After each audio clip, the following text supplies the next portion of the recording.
حضرت ابو ہریرہ رضی اللہ تعالیٰ عنہ حدیث سے پاک روایت فرماتے ہیں کہ نبی کریم رؤوف الرحیم علیہ الصلاۃ والسلام نے ارشاد فرمایا، اکثروا ذکر الموت فما من عبد اکثر ذکر الا احیا اللہ قلبہ وحون علیہ الموت۔ آپ علیہ الصلاۃ والسلام نے ارشاد فرمایا کہ جو شخص موت کو کثرت سے یاد کرتا ہے، موت کی ہمیشہ یاد میں رہتا ہے، تو اللہ تبارک و تعالیٰ اسے دو قسم کے فائدے عطا فرماتا ہے۔ ایک تو دنیا کے اندر اللہ تعالیٰ اس کے قلب کو، اس کے دل کو زندہ فرما دیتا ہے، اس کا دل کبھی مردہ نہیں ہوتا، اس کا دل ہمیشہ زندہ رہتا ہے۔ اور فرمایا وَحَوَّنَ عَلَيْهِ الْمَوْتُ، اور اس پر موت آسان ہو جاتی ہے۔ یعنی جب موت آتی ہے تو موت اس پر آسانی کے ساتھ آتی ہے، موت تنگی کے ساتھ نہیں آتی، سختی کے ساتھ نہیں آتی۔ ہر اس بندہ مومن پر کہ جو موت کو کثرت کے ساتھ یاد کرتا ہے۔ یہ دو فضیلتیں ہیں۔ ایک تو اس کا دل زندہ ہو جاتا ہے۔ دل زندہ ہونے سے مراد کہ دل پر قرآن و حدیث کی بات بھی اثر انداز کرتی ہے، اللہ کا خوف بھی اس کے اندر ہوتا ہے، اللہ تعالیٰ کا ڈر بھی ہوتا ہے، اس کے اندر محبت خدا اور عشق مصطفیٰ بھی ہوتا ہے، اس دل کے اندر اللہ رسول کی محبت کے ساتھ ساتھ دین کی محبت ہوتی ہے، دین شناس ہوتا ہے، دینی مزاج بن جاتا ہے، اس کا مکمل طبیعت اس کی دین کے تابع ہو جاتی ہے۔ نبی کریم صلی اللہ علیہ وسلم نے فرمایا گویا کہ اس کا دل زندہ ہو جاتا ہے۔ جب دل مردہ رہے، دل زندہ نہ ہو، تو اس کا نقصان دنیا کے اندر ایسا ہوتا ہے کہ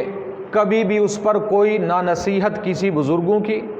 نہ کسی بڑے کی، نہ کسی چھوٹے کی، کوئی بھی بات اس کے دل پر اثر انداز نہیں ہوتی۔ جیسا کہ آج کل ہمارا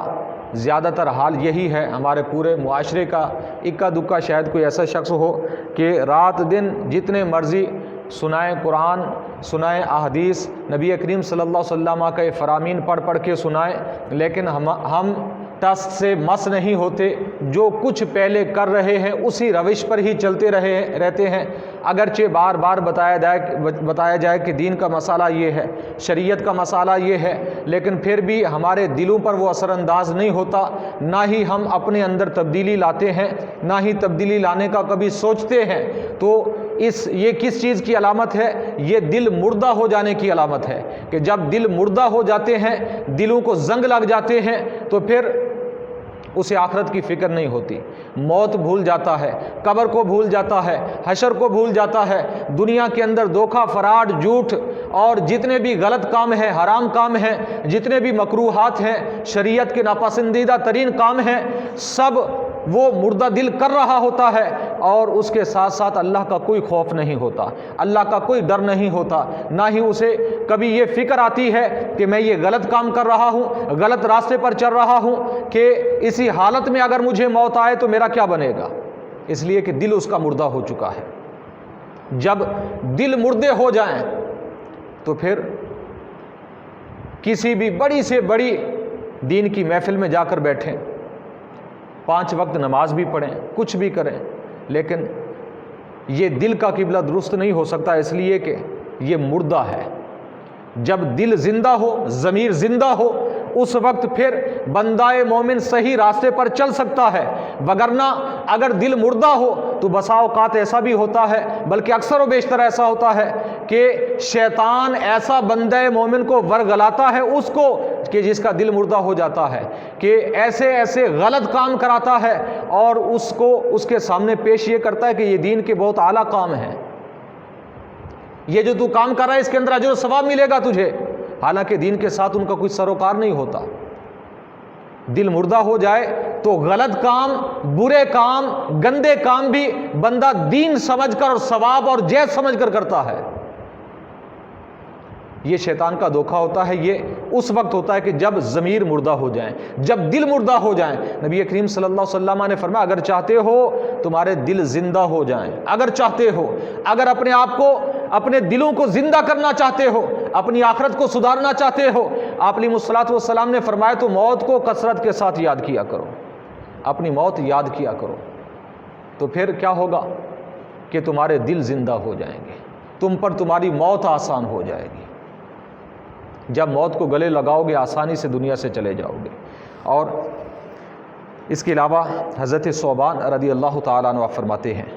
کہ نبی کریم رؤوف الرحیم علیہ الصلوۃ والسلام نے ارشاد فرمایا ان الارض لتنادی کل یوم 70 مرہ یا بنی آدم کلوا ما شئتم واشتہیتم فواللہ لا آکلن لحومکم وجلودکم۔ نبی کریم صلی اللہ علیہ وسلم نے فرمایا کہ بے شک زمین اور وہ قبر والی زمین، کہ جس قبر میں جانا ہے بندہ مومن نے، جس جگہ پر جانا ہے، وہ زمین آپ علیہ الصلوۃ والسلام نے فرمایا روزانہ ہر دن کو 70 مرتبہ یہ ندا دیتی ہے، 70 مرتبہ یہ آواز دیتی ہے، یعنی تقریباً 1 گھنٹے کے اندر 4 مرتبہ وہ قبر یہ آواز دے رہی ہوتی ہے، یہ ندا دے رہی ہوتی ہے، یا بنی آدم، اے آدم کی اولاد، اے انسان، اے آدمی، یہ زمین ندا دیتی ہے کلوا ما شئتم، جو مرضی کھا لو، جو مرضی کھا لو، واشتہیتم، اور جس کی خواہش ہوتی ہے وہ کھاؤ، اس میری پیٹھ پر جو مرضی کرنا ہے کر لو، اعلیٰ سے اعلیٰ قسم کے کھانے کھاؤ، اچھی سے اچھی غذا تمہاری ہو جائے، اور اگر پانی پینا تو وہ بھی اگرچہ نیسلے کی بوتلیں پیو، فلٹر لگا کر پانی پیو، جس طرح مرضی جیو، لیکن تمہارا حال کیا ہونا ہے؟ زمین کہتی ہے فواللہ، مجھے اللہ کی قسم ہے، لا اکلن لحومکم وجلودکم، میرے پاس آؤ گے، میرے پاس آؤ گے، مجھے اللہ کی قسم ہے میں تمہارے گوشت بھی کھاؤں گی، تمہاری چمڑیاں بھی کھا جاؤں گی، تمہارے گوشتوں کو بھی کھاؤں گی، انہیں پالو، ان کی پرورش کرو جتنی مرضی کر سکتے ہو، لیکن میرے اندر آؤ گے تو میں تمہارے یہ گوشت بھی کھا جاؤں گی، تمہاری چمڑیاں بھی کھا جاؤں گی۔ روزانہ زمین ایک دن میں نبی کریم صلی اللہ تعالیٰ علیہ وسلم نے فرمایا کہ 70 مرتبہ یہ ندا کرتی ہے، یہ آواز دیتی ہے زمین کہ میرے اندر آنا ہے تم نے۔ تو اس قبر کی فکر ہمیں کرنی چاہیے۔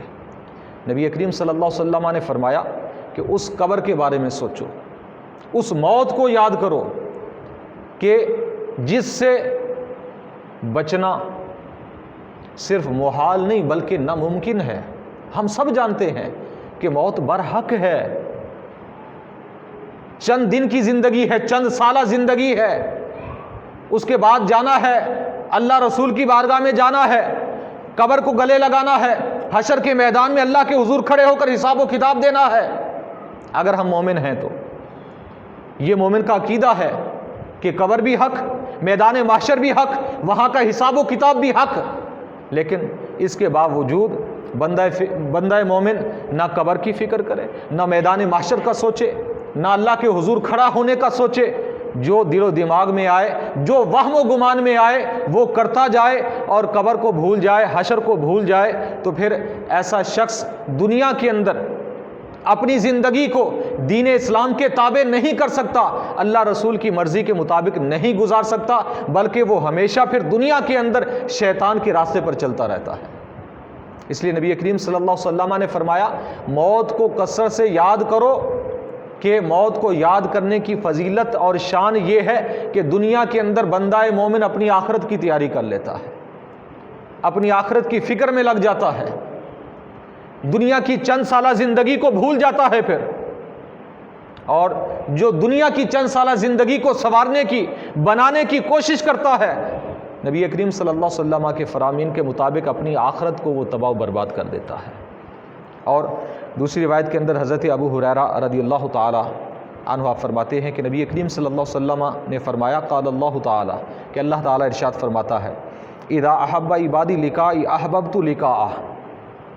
وَإِذَا كَرِهَ لِقَائِي كَرِهْتُ لِقَاءَهُ۔ آپ علیہ الصلوۃ والسلام نے فرمایا، اللہ تعالیٰ فرماتا ہے کہ بندہ مومن اگر میری ملاقات کو پسند کرتا ہے، بندہ مومن اگر میری ملاقات کو پسند رکھتا ہے اور اس خوشی سے دنیا سے جاتا ہے کہ میں نے اپنے رب سے جا کر ملاقات کرنی، اپنے رب کے پاس چلا ہوں، اپنے رب سے ملاقات کروں گا، اپنے پروردگار سے ملاقات کروں گا۔ نبی کریم صلی اللہ علیہ وسلم فرماتے ہیں کہ جو بندہ مومن اس خواہش، اس آرزو کے اندر جاتا ہے اور اس چیز کو پسند کرتا ہے کہ میں اپنے رب سے جا کر ملاقات کروں، نبی کریم صلی اللہ علیہ وسلم فرماتے ہیں اللہ تعالیٰ یہ فرما رہا ہے کہ میں اس بندہ مومن کی ملاقات کو بھی پسند کرتا ہوں، میں بھی اس چیز کی طلب میں ہوں کہ میرا بندہ کب آئے اور میں اس سے ملاقات کروں۔ یعنی جو بندہ مومن اپنے رب کی ملاقات کو پسند کرتا ہے، اللہ یہ فرما رہا ہے اے میرے بندو میں بھی پھر تمہاری ملاقات کو پسند کرتا ہوں۔ اور جو بندہ میری ملاقات کو ناپسند کرتا ہے، قبر اور بلکہ موت سے اسے فکر لاحق ہوتی ہے، حالانکہ موت اپنے رب سے ملاقات کا سب سے بڑا ذریعہ ہے، اپنے رب سے ملاقات کا ذریعہ وہ موت ہے۔ نبی کریم صلی اللہ علیہ وسلم نے فرمایا، اللہ تعالیٰ فرماتا ہے اگر کوئی بندہ مومن مجھ سے ملاقات کو ناپسند کرتا ہے تو اللہ تعالیٰ فرماتا ہے میں بھی اس کی ملاقات کو ناپسند کرتا ہوں، میں بھی اس کی ملاقات نہیں کروں گا۔ تو جس کی ملاقات کو، جس کے تعلق کو اللہ رب العزت بھی ناپسند فرمائے تو پھر اس کی آخرت تو تباہ ہو گئی۔ تو مومن کا یہ ایک آخری عمل ہوتا ہے، آخری فعل ہوتا ہے کہ دنیا سے جب جانے لگے تو کم از کم یہ عقیدہ ہونا چاہیے مسلمان کا، مومن کا، خوشی خوشی دنیا سے جائے جب دیکھے کہ موت سامنے آ چکی ہے۔ اب موت سے مفر تو نہیں ہے، موت سے کوئی بھاگ نہیں سکتا، نہ کوئی فدیہ دے کر، نہ کوئی دنیا کا مال و متاع دے کر 2-4 دن آگے پیچھے کر لیا جائے، کوئی مل ملاپ کر لیا جائے، ایسا نہیں ہے۔ ہر شخص جانتا ہے کہ جب موت کا وقت آ جاتا ہے، موت سامنے آ جاتی ہے تو پھر یہ اللہ رب العزت کا فیصلہ اٹل ہوتا ہے۔ اس کے اندر اللہ کا قرآن یہ فرماتا ہے کہ 1 سیکنڈ نہ آگے ہوتی ہے نہ پیچھے ہوتی ہے، 1 لمحہ نہ آگے نہ پیچھے، بلکہ جو موت کا وقت مقرر ہے اپنے وقت مقررہ پر موت آ جاتی ہے۔ نبی کریم صلی اللہ علیہ وسلم نے فرمایا اس لیے چاہیے کہ اس وقت کم از کم اپنے رب کے ساتھ تعلق کو بندہ مضبوط بنا لے اور اس نیت سے دنیا سے جائے کہ اپنے رب سے ملاقات کروں گا، اس شوق، اس محبت میں جائے دنیا سے کہ میں نے اپنے رب سے ملاقات کرنی ہے، اللہ کے حضور چلا ہوں اپنے پروردگار سے کہ ساری زندگی جس کی عبادت کی ہے اس پروردگار سے، اس معبود سے جا کر ملاقات کروں گا، اس الہ سے جا کر ملاقات کروں گا جس کی ساری زندگی میں نے عبادت کی ہے۔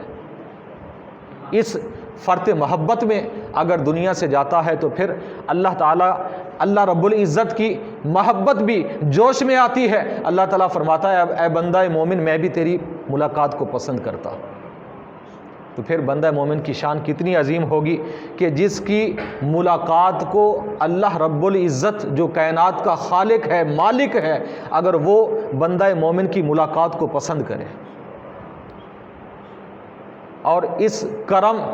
اپنے رب کی اس کرم اور مہربانی کا اندازہ اس سے لگائیں کہ دنیا کا ایک کوئی بڑا عہدے والا ہے، دنیا کا وزیر اعظم ہے، صدر ہے، بادشاہ ہے، حالانکہ یہ وہ مرتبے ہیں کہ یہ دنیاوی ہیں اور دین کے نزدیک ان کی کوئی وقعت نہیں ہے، دین کے نزدیک کوئی وقعت ان کی نہیں ہے۔ ایک مچھر کے پر کے برابر بھی اللہ رسول کے ہاں بادشاہوں، وزیر اعظموں اور صدروں کی کوئی حیثیت نہیں ہے، ایک مچھر کے پر کے برابر بھی نہیں حیثیت۔ لیکن اگر کسی کی ملاقات کا پروانہ وزیر اعظم جاری کر دے کہ فلاں شخص سے میں محبت ہوں، منتظر ہوں فلاں شخص کی ملاقات سے، میں طلبگار ہوں، پسند کرتا ہوں، خواہش کرتا ہوں کہ میں فلاں شخص سے ملاقات کروں، تو وہ تو دنیا میں پھولا نہیں سمائے گا، چوڑا ہو کر چلے گا کہ جی میری تو اتنی پہنچ ہے، میری اتنی اپروچ ہے کہ میرا دنیا کے اندر اتنا بڑا مقام و مرتبہ ہے کہ دنیا کا وزیر اعظم، ملک کا وزیر اعظم، بادشاہ میری ملاقات کو پسند کرتا ہے، میری ملاقات کا خاص گار ہے، طلبگار ہے، تو وہ تو پھولا نہیں سمائے گا۔ جو پوری کائنات کا بادشاہ ہے، جو پوری کائنات کا خالق ہے، مالک ہے، اگر وہ یہ فرما رہا ہے کہ میں اس بندہ مومن سے ملاقات کو پسند کرتا ہوں جو میری ملاقات کو پسند کرتا ہے، تو اس سے بڑھ کر کرم نوازی اور کیا ہوگی۔ لیکن پھر بھی ہمارے حالات ایسے ہیں کہ ساری زندگی بھی کوئی ایسا عمل نہیں کرتے، ساری زندگی غفلت میں گزار دی، ساری زندگی دھوکے فراڈ میں گزار دی، ساری زندگی اپنے پروردگار کی نافرمانی کے اندر گزار دی، لیکن دنیا سے جاتے ہوئے بھی دنیا ہی کی فکر ہوتی ہے۔ ہائے میرے جانے کے بعد میری اولاد کا کیا بنے گا، ہائے میرے جانے کے بعد میرے کاروبار کا کیا بنے گا، ہائے میں نے اتنا بینک بیلنس بنایا، اتنی بڑی کوٹھیاں بنائی، اتنا کچھ جمع کیا، میرے ان کا کیا بنے گا۔ لیکن پھر بھی اپنی فکر نہیں ہوتی انسان کو۔ کاش کہ ہمیں یہ سوچ آ جائے۔ اور یہ سوچ کیسے آئے گی، سوچ تبدیل کیسے ہوگی؟ بہت ہی آسان سا وظیفہ نبی کریم صلی اللہ علیہ وسلم نے بیان فرما دیا۔ وگرنہ بندہ مومن ایسی حالت میں رہتا ہے کہ اچھے کو بھی برا سمجھ کر کرتا رہتا ہے، برے کو بھی اچھا سمجھ کر کرتا ہے، ایسے راستے پر چل پڑتا ہے۔ تو وہ کیا ہے؟ آپ علیہ الصلوۃ والسلام نے فرمایا موت کو کثرت سے یاد کرو، موت کو کثرت سے یاد رکھو گے تو پھر تمہاری حالت ایسی ہوگی کہ دنیا کے اندر اپنی آخرت کی تیاری کر کے جاؤ گے، اپنے رب کو راضی کر کے جاؤ گے، اپنے رب کو منا کر جاؤ گے، اور دنیا سے جب جاؤ گے اپنا ایمان سلامت لے کر جاؤ گے۔ یہ موت کو یاد کرنے کی فضیلت ہے۔ اور حضرت انس بن مالک رضی اللہ تعالیٰ عنہ فرماتے ہیں کہ نبی کریم رؤوف الرحیم علیہ الصلوۃ والسلام نے فرمایا اصلحوا الدنیا واعملوا لآخرتکم کأنکم تموتون غدا۔ نبی کریم صلی اللہ علیہ وسلم نے فرمایا اے میرے امتیو، اپنے دنیاوی اعمال کی اصلاح کرو، دنیاوی اعمال کی اصلاح کرو کہ تمہارا دنیا کے ساتھ تعلق کیسا ہے، تمہاری دنیا کے ساتھ محبت کیسی ہے، تم دنیا کے ساتھ محبت کیوں کرتے ہو، کس سبب سے دنیا سے محبت کرتے ہو۔ اچھا مطلقاً دنیا کی محبت یہ ناجائز نہیں ہے، گناہ نہیں ہے۔ بڑے بڑے اللہ کے ولی دولت مند بھی گزرے ہیں،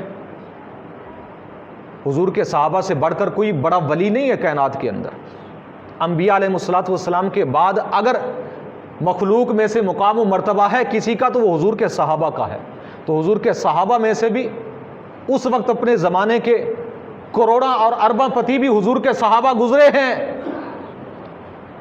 وقت کے ولی بھی تھے اور بہت زیادہ مالدار بھی تھے۔ تو مالدار ہونا یہ کوئی غلط نہیں ہے، بلکہ حضور نبی کریم صلی اللہ علیہ وسلم کا یہ فرمان اقدس بھی آپ علیہ الصلوۃ والسلام نے فرمایا کہ جب بندہ مومن کے سینے کے اندر اللہ کا ڈر ہو تو مال اسے نقصان نہیں پہنچاتا، دنیا کی دولت اس بندہ مومن کو نقصان نہیں پہنچاتی۔ جس بندہ مومن کے دل کے اندر رب کا خوف ہو اسے دنیا کا غنا، دنیا کا مال و دولت کوئی نقصان نہیں پہنچا سکتا۔ شرط یہ ہے کہ دل میں اللہ کا خوف ہونا چاہیے۔ اگر دنیا سے محبت ہے، دنیا کے اندر کاروبار کر رہے ہیں، دنیا کما رہے ہیں، اس نیت سے کمائیں کہ مجھے کسی کے آگے ہاتھ نہ پھیلانا پڑے، اس نیت سے دنیا داری میں چلیں کہ میں نے دین پر خرچ کرنا ہے، اللہ رسول کے نام پر خرچ کرنا ہے، اعلاء کلمات اللہ کی خاطر خرچ کرنا ہے، میں نے دین کو آگے لے کر جانا ہے، دین کی خدمت کرنی ہے۔ اگر اس نیت سے کماتے ہیں تو پھر اس کمانے پر بھی اجر ہے، اس خرچ کرنے پر بھی اجر ہے۔ اور اگر نیت کمانے کی یہ ہے کہ فلاں نے کوٹھی بنائی ہے، میں کم تو نہیں ہوں اس سے، مجھے اس سے بڑی کوٹھی بنانی ہے، اگر فلاں کا اتنا بینک بیلنس ہے، اتنے پلازے ہیں، اتنا سسٹم ہے اس کا، تو میں اس سے کوئی کم تو نہیں ہے، میں اس سے آگے بڑھوں گا، نیت یہ ہے تو پھر دنیا کے اندر بھی بندہ تباہ و برباد ہو جاتا ہے، آخرت بھی تباہ و برباد کر لیتا ہے۔ اس لیے نبی کریم صلی اللہ علیہ وسلم نے فرمایا کہ اے لوگو اصلحوا الدنیا، اپنے دنیاوی اعمال کی اصلاح کرو، اپنی دنیا داری کی اصلاح کرو، اور فرمایا وَاعْمَلُوا لِآخِرَتِكُمْ، اور اپنی آخرت کے لیے عمل کرو۔ دنیا کا کام بھی کر رہے ہو، دنیا کا کاروبار بھی کر رہے ہو، وہ اپنی آخرت کے لیے کرو۔ اس کا مقصد، اس کا مطلوب، اس کا مقصود وہ تمہاری آخرت ہونی چاہیے، وہ تمہاری قبر ہونی چاہیے، وہ تمہارا حشر ہونا چاہیے، یعنی دنیا کے ساتھ بھی تمہارا تعلق ایسا ہو کہ وہ آخرت کی وجہ سے دنیا کے ساتھ تعلق ہو۔ اللہ رسول کی وجہ سے دنیا کے ساتھ تمہارا تعلق ہو. اور فرمایا علیہ الصلوۃ والسلام نے کہ اس انداز سے تم دنیا میں جیو، اس انداز سے عمل کرو دنیا کے اندر، کأنکم تموتون غدا، کہ گویا کہ کل تم دنیا سے رخصت ہو جاؤ گے، کل تم دنیا سے چلے جاؤ گے، کل تم دنیا سے چلے جاؤ گے، کل تمہاری موت واقع ہو جائے گی. یعنی اس انداز میں دنیا میں جیو، اس انداز سے کہ آج اگر دنیا میں ہیں تو آج ہی کو اپنی زندگی کے اندر شمار کریں، کل کا دن اپنی زندگی میں شمار نہ کریں کہ کل آپ مردہ ہیں. نبی کریم صلی اللہ علیہ وسلم نے فرمایا آنے والے کل کو اپنے آپ کو مردوں میں شمار کریں. نبی کریم صلی اللہ علیہ وسلم نے فرمایا تو پھر اپنی آخرت کو سدھار سکتے ہیں. تو آنے والا کل تو دور کی بات ہے، آج کل ہمارے ہاں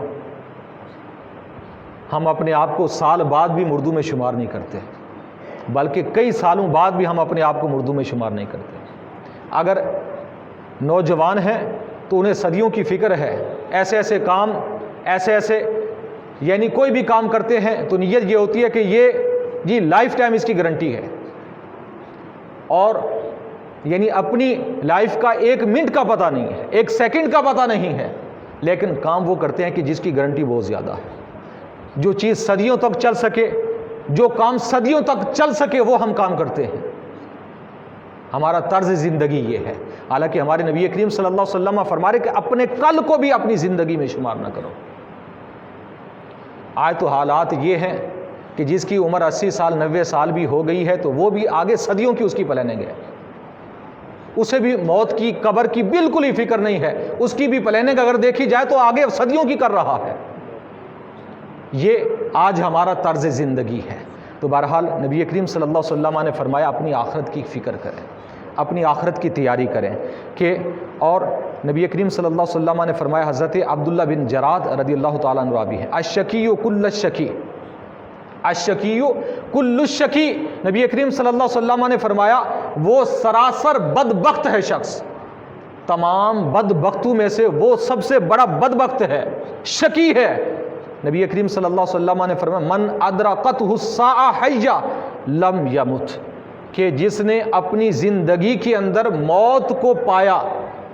زندگی کے اندر قیامت کو پایا، زندگی کے اندر قیامت کو دیکھا، اور اس کے بعد اس نے اپنے آپ کو مارا نہیں اور وہ مرا نہ ہو. یعنی نبی کریم صلی اللہ علیہ وسلم نے فرمایا جس نے موت دیکھی دنیا میں،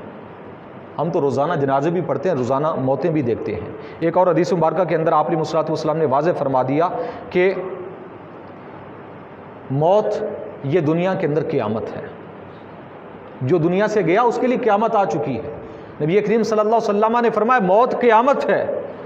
تو دوسرا بندہ مومن جس نے کسی مومن کی موت دیکھی تو گویا کہ وہ قیامت دیکھ رہا ہے. آپ علیہ الصلوۃ والسلام نے فرمایا جس نے اپنی زندگی میں قیامت دیکھی یعنی موت دیکھی، اس کے بعد بھی اس نے اپنے آپ کو مارا نہیں، نبی کریم صلی اللہ علیہ وسلم نے کیا فرمایا کہ وہ سب سے بڑا بدبخت ہے، وہ سب سے بڑا شقی ہے، وہ بدبخت ہے جو کسی کی موت کو دیکھ کر بھی اپنی موت کو یاد نہ کرے. آج ہمارے حالات کیا ہیں کہ جنازے کے اندر بھی دنیاوی گپیں ہوتی ہیں، جنازوں کے اندر بھی اونچی اونچی آواز سے گفتگو ہو رہی ہوتی ہے، جنازے کے اندر شریک ہے، میت آگے جا رہی ہے، ہم پیچھے جا رہے ہیں، ہماری حالت یہ ہوتی ہے کہ ہنس ہنس کے باتیں کر رہے ہوتے ہیں. حالانکہ حضور نبی کریم صلی اللہ علیہ وسلم کے زمانہ اقدس کے اندر اس کے بعد کافی زمانہ تک عالم یہ ہوتا تھا کہ ایک جنازے کے ساتھ اگر مومنین چلا کرتے تھے تو اس جنازہ جو کندھوں پر جا رہا ہے اس سے زیادہ برا حال ان کا ہوتا تھا. اپنی موت کو یاد کر کر اپنی قبر کی فکر کے اندر ان کی حالت ایسی ہوتی کہ زار و قطار رو رہے ہوتے تھے. حتیٰ کہ بزرگان دین فرماتے ہیں کہ ایسی حالت ہوتی تھی لوگوں کی اس وقت کہ نیا آنے والا شخص یہ سوچتا رہتا کہ جس کو پہچان نہیں ہوتی تھی بندوں کی، وہ سوچتا کہ ان میں سے قریبی شخص کون ہے، میت کا وارث کون ہے کہ میں اس سے جا کر تعزیت کروں. یہ حالت ہوتی تھی اس وقت. لیکن آج جو میت کے قریبی ہیں ان کی بھی حالت ایسی ہوتی ہے کہ پتہ نہیں چلتا کہ یہ میت کے قریبی ہے. یعنی اپنی موت کو ہم بھول چکے ہیں. اپنی موت کتنے ہمارے بھائی جو ہمارے ساتھ اٹھتے بیٹھتے چلتے پھرتے تھے، اچانک جب وہ دنیا سے جاتے ہیں تو حضور نبی کریم صلی اللہ علیہ وسلم تو یہ فرما رہے ہیں کہ ہمیں اس وقت اپنی موت کی فکر، جیسے وہ اچانک گیا تو جانا تو میں نے بھی اچانک ہے، موت نے مجھ سے پہلے آ کر سائن نہیں کرانے پیپر پر کہ آپ اپنی جائیداد، اپنی پراپرٹی، اپنا سارا کچھ جو ہے یہ بانٹیں، تقسیم کر لیں، وصیت کر لیں تو پھر میں آؤں گی آپ کے پاس، ایسا نہیں ہے۔ موت جب آئے گی اچانک آئے گی، موت بتا کر نہیں آئے گی۔ اس لیے نبی کریم صلی اللہ علیہ وسلم نے فرمایا بندہ مومن اور نیک بخت وہ شخص ہے جو اپنی موت کی فکر کرے، موت کی تیاری کرے اور موت کو دیکھ کر اپنی فکر کرے، وہ نیک بخت ہے، اور وہ بدبخت ہے کہ جو موت دیکھے اور اپنی موت کو یاد نہ کرے۔ اللہ تعالیٰ کی بارگاہ میں دعا ہے کہ نبی کریم صلی اللہ علیہ وسلم کے وسیلہ سے ہم سب کو دین کی صحیح سمجھ عطا فرمائے، آپ علیہ الصلوۃ والسلام کے نقش قدم پر چلنے کی توفیق عطا فرمائے، آمین بجاہ النبی الآمین۔